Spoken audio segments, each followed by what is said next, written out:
2025 imekamilika na leo ni tarehe 31 ya mwezi wa 12 ambapo ni siku ya mwisho kabisa ya mwaka huu wa 2026. Sasa kwa haraka nataka ni highlight vitu ambavyo binafsi nimejifunza. Hasa katika afya ya kinywa na meno. Kitu cha kwanza kabisa ambacho nimejifunza ni juu ya maamuzi. Na hizi ninazokuambia ni siri kubwa 3 tu ambazo kama ukizichukua na kwenda nazo 2026 ninakuhakikishia afya yako ya kinywa na meno itaimarika zaidi. Sasa siri ya kwanza ni juu ya maamuzi. Naposema maamuzi namaanisha nini? Kitu chochote ambacho unahitaji kitokee katika maisha yako au kitokee katika chochote unachokitamani katika engo yoyote ya maisha yako, basi kitu cha kwanza ni maamuzi. Watu wengi huwa tunafeli kwa sababu hatuna au hatufanyi maamuzi na kuyafanyia kazi.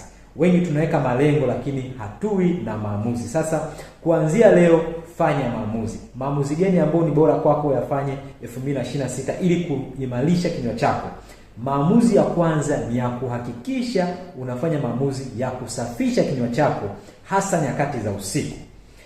Wengi wanachukulia poa, lakini ninakupa uhakika na ushahidi. Mtafute mtu yoyote au muulize mtu yoyote ambaye ni mtaalamu katika afya ya kinywa na meno, atakwambia siri kubwa ya meno ama siri kubwa ya kutunza kinywa chako imejificha katika kusafisha meno yako kwa mwendelezo.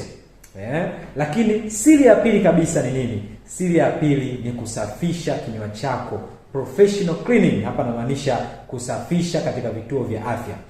Angalia watu wote ambao wanakuwa na afya bora ya meno wamesafisha vinywa vyao, hawana calculus, hawatoi uchafu, hawana harufu mbaya. Wote wamefanya maamuzi ya kuwa wanasafisha kinywa chao.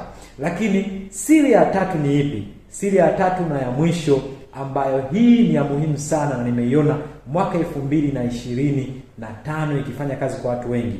Penda kujifunza. Watumie madaktari, tumia mitandao yako ya kijamii kujifunza ili kusudi ukue na uelewe mambo. Afya ya kinywa na meno ina mambo mengi, lakini unaweza ukawa unajifunza taratibu. Unaweza ukatutembelea sisi wataalamu.